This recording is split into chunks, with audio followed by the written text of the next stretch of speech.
একজন ছিল না সিয়া সিত্তার হাফেজ, ফাইটা যায় দেখতেন যে ফাইটা যায় গান কইতো আবার কইতো আমি সিয়া সিত্তার হাফেজ।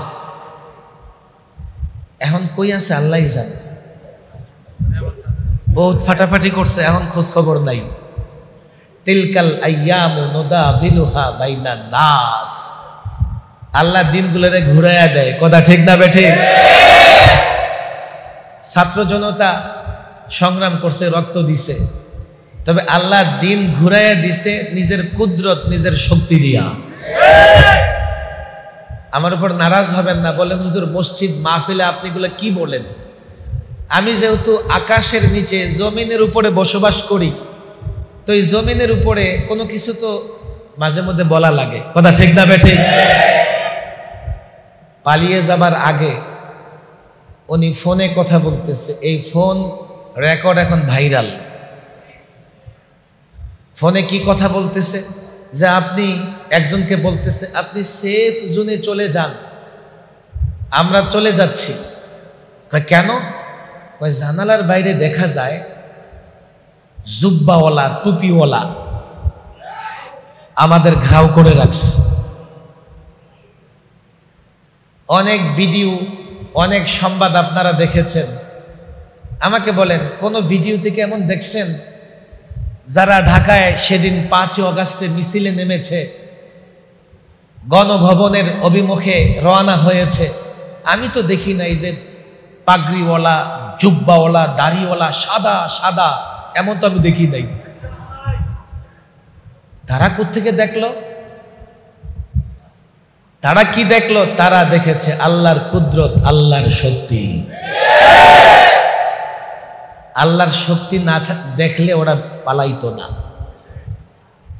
এই জন্য আমি যুবকদের বলি, তোমাদের হাতে পায়ে ধরে বলি, জালেম জালেম ছাড় পান, কিন্তু আল্লাহ জালেমকে চূড়ান্তভাবে ছেড়ে দেয় না। জুলুম যে করবে দুনিয়া আখেরাতে সে তার পরিণতি ভোগ করবে। যেহেতু তারা জুলুম করেছে চূড়ান্তভাবে, যেহেতু তারা জুলুম করেছে আর আমাদের দেশের মানুষ অপারগ ছিল, এই জন্য আল্লাহ তাদের শক্তি দেখায়া তাদেরকে পালিয়ে যেতে বাধ্য করেছে, কথা ঠিক না বেঠিক? আসেন নিয়ে আসেন, আমি কথা আপনার শেষ করে দিচ্ছি। আপনাদের মনে থাকবে তো আমি কি বলছি? কয়টা জিনিসের কথা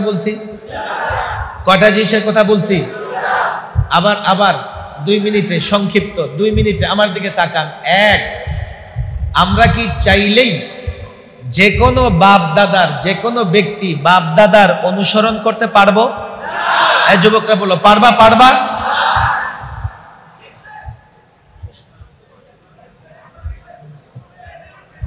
হ্যাঁ, তোমরা যারা আছে ভিতরে বসে যাও,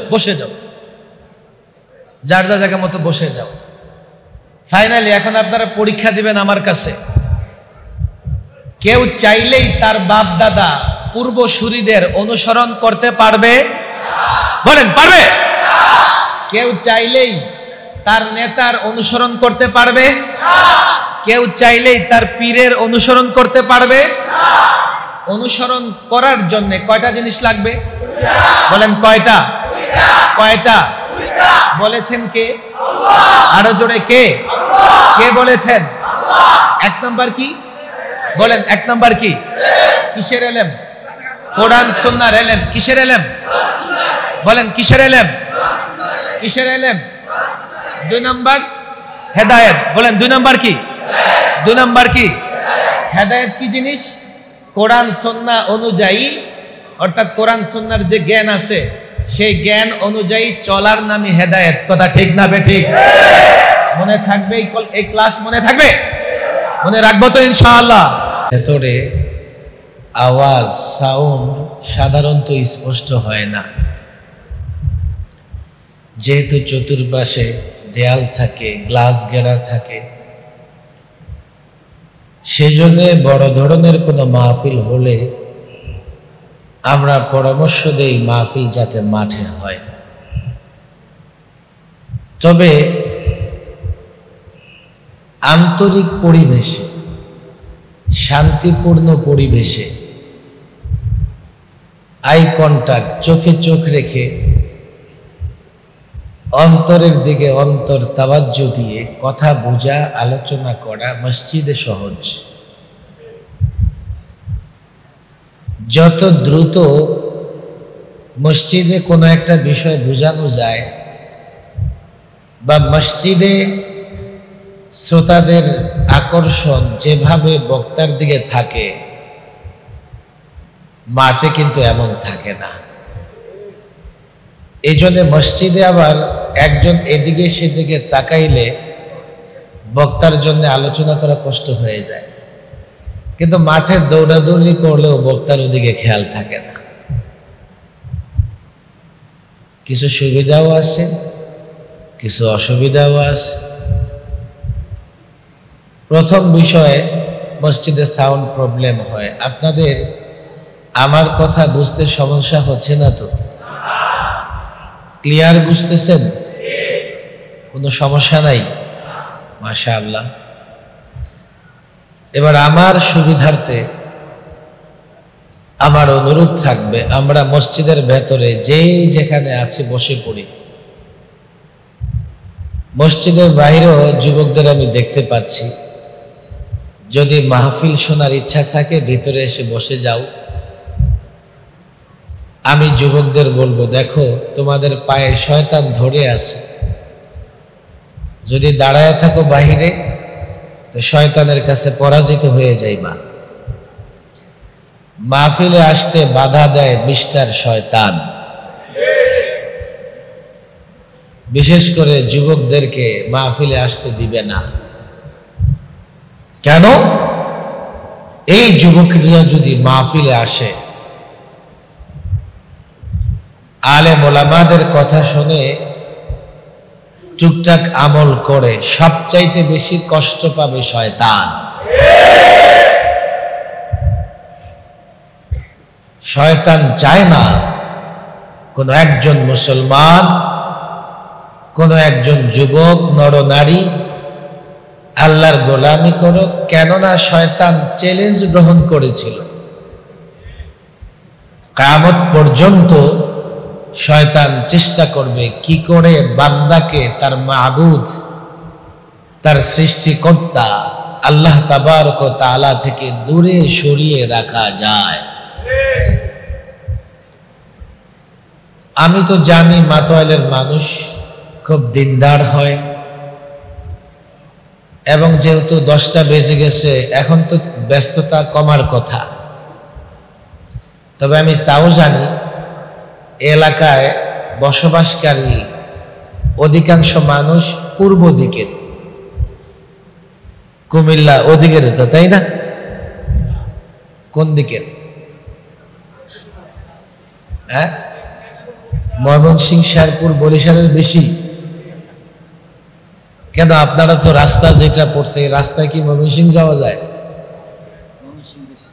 ময়মনসিংহ বেশি, এটা তো ঠিক করে নেই। হতে পারে মাতোয়াইলের ব্যাপারটা, কিন্তু শনিয়াখড়া এই এরিয়াতে তো কুমিল্লার লোকজন বেশি থাকার কথা। আমি জানি না, অনেক আগের হিসাব নিকাশ তো। একটা সময় আমরা যখন কুমিল্লা থেকে ঢাকায় ঢুকতাম, তো ঠিক এই জায়গাটাতে আসলে আমরা ভয় পাইতাম, এখানে খুব চিন্তাই হইত। এই শনিয়াখড়ার জায়গাটাতে আমরা খুব ভয় পাইতাম। এখন তো মাশাআল্লাহ ঢাকার উন্নত এলাকায় পরিণত হয়েছে শনিয়াখড়া। যাত্রাবাড়ি ঢাকার কেন্দ্র, মার্কাজ। বরং আমি তো বলি চিটাগাং রোড, সাইনবোর্ড এরিয়া।